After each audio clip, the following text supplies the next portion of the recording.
You ask Tiger to solve. This deals with linear equations with one unknown.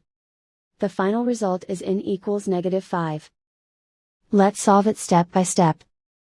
Simplify the expression. Expand the parentheses. Multiply the coefficients. Simplify the arithmetic.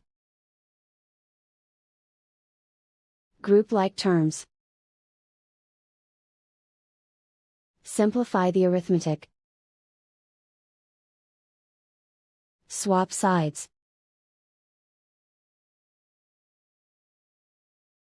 Group all constants on the right side of the equation.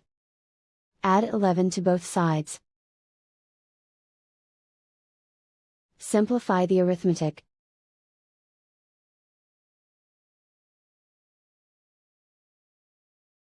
Isolate the n.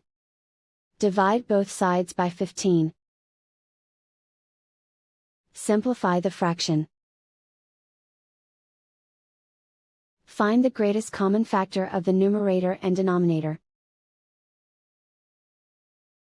Factor out and cancel the greatest common factor.